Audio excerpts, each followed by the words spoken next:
Bonjour, aujourd'hui on va s'intéresser à un nouveau chapitre. On va parler des angles, vous en avez peut-être parlé l'an dernier. Donc on va s'intéresser d'abord à ce que c'est, à quoi ça sert, et à tout ce qui concerne les notations. On fera les mesures et les constructions d'angles plus tard. Donc un angle, qu'est-ce que c'est? Un angle en mathématiques, c'est une portion du plan. Le plan, c'est par exemple une feuille qu'on imagine à l'infini ou un mur blanc à l'infini.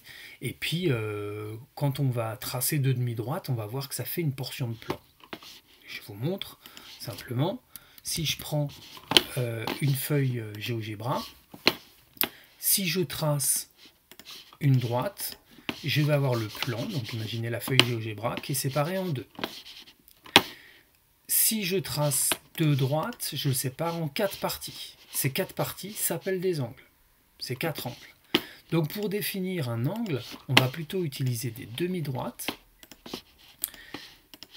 Comme ça, on va avoir un angle saillant ici et un angle rentrant de l'autre côté. Donc en fait, l'angle qui va nous intéresser en sixième, c'est les angles saillants. On va s'intéresser seulement à cela.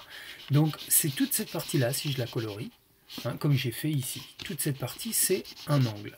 Donc j'ai ces côtés de l'angle et j'ai le sommet de l'angle. Voilà, ça c'est du vocabulaire à savoir.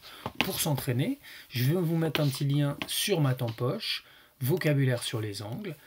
Vous aurez, voilà, un exercice où il faut remplacer, T par exemple, c'est le sommet de l'angle.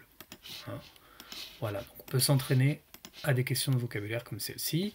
Je continue ici la demi-droite, puisque j'ai un crochet et une parenthèse, est un côté de l'angle. Voilà, les trois termes qu'il faut savoir, principalement côté, angle et sommet. Alors, si je reviens à mon cours, déjà non, avant d'aller à mon cours, on va s'intéresser très rapidement, voir à quoi ça sert, une application assez immédiate. Si je prends un cercle, et que je vous demande par exemple de me tracer, de le décomposer comme un cadran d'horloge, comme une horloge.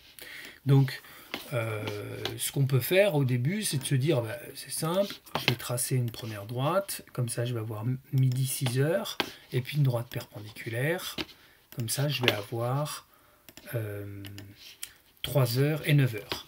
Sauf que là où ça devient plus compliqué, c'est pour avoir les quarts d'heure. Parce que cette partie, cet angle droit, ici quand je fais deux perpendiculaires, je définis 4 angles droits, et bien cette partie-là, je dois la découper en 3. Alors, découper en 2, c'est assez facile, à l'aide d'une médiatrice, à l'aide de quelque chose comme ça, mais découper en 3, c'est plus compliqué. Et bien justement, c'est avec ça qu'on va avoir besoin de définir des angles et des mesures d'angles. Donc pour l'instant, vous ne savez pas comment faire, et on apprendra à le faire au fur et à mesure. Je reviens à ma définition, à mon cours. Donc ce cours-là, vous pouvez soit l'imprimer, soit le recopier dans votre cahier de cours pour un nouveau chapitre. Alors, on a besoin de définir des unités de mesure pour l'angle. Comme pour les longueurs, on utilise le centimètre. Pour l'angle, on va appeler ça des degrés. Donc vous l'avez déjà entendu parler quand on dit 90 degrés pour un angle droit. En fait, un angle plein, c'est-à-dire un angle total, si je reprends le cercle, l'angle en fait, si je prends les aiguilles de l'horloge qui va de 0 heure à 12 heures, ça ne va pas être séparé en 12, mais en 360 degrés.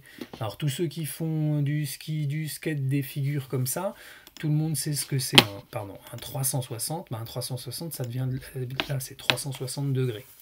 Donc la moitié c'est 180, c'est ce qu'on appelle un angle plat. Et voilà, on va s'intéresser aux angles entre 0 et 180 degrés, mais à savoir que l'angle plein de base, c'est 360 degrés. Donc on va faire des mesures, et une petite chose que je voulais noter, c'est que deux angles, on va pouvoir avoir deux angles. Si je reprends par exemple ici, j'ai 4 angles droits. Ces 4 angles, beaucoup de gens vont dire que c'est 4 angles égaux. En fait, ils ne sont pas égaux. Ils sont superposables. Ils ne sont pas égaux tout simplement parce que ici, ça délimite une partie du plan, et ici une autre. C'est comme dire sur une horloge que la partie de 0 heure à 3 heures et la partie de 3 heures à 6 heures étaient égales. Non, elles ne parlent pas de la même chose. Donc on va dire que ce sont des angles, ces deux angles-là, qui sont superposables. Et donc ils ont même mesure. C'est ce qui est écrit ici. Voilà, donc ils ne sont pas forcément, sont pas des angles égaux. Quand ils sont égaux, c'est vraiment quand ils sont confondus. Et l'outil dont on verra l'utilisation plus tard, c'est le rapporteur. Il permet de mesurer des angles un peu plus précisément, au degré près. Alors, quelques angles particuliers de vocabulaire qu'on va travailler après. L'angle nul, c'est l'angle 0. Hein, c'est quand il n'y a pas d'angle, c'est quand les deux demi-droites sont confondues. Ensuite, entre 0 et 90 degrés, c'est-à-dire moins qu'un angle droit, c'est ce qu'on appelle un angle aigu. Vous avez donc l'angle droit dont on a parlé. Entre 90 et 180 degrés, c'est un angle obtus. Et à 180 degrés, c'est un angle plat. Donc, pour, comment dirais-je, différencier ces types d'angles, aigus et obtus, eh bien, pour l'instant, on n'a pas besoin de rapporteur, il suffit d'avoir une équerre. Si votre angle il est plus grand que l'angle droit, eh bien, c'est-à-dire plus grand que l'angle de votre équerre, alors il est obtus, sinon il est aigu. Donc c'est ce qu'on va voir maintenant dans un exercice.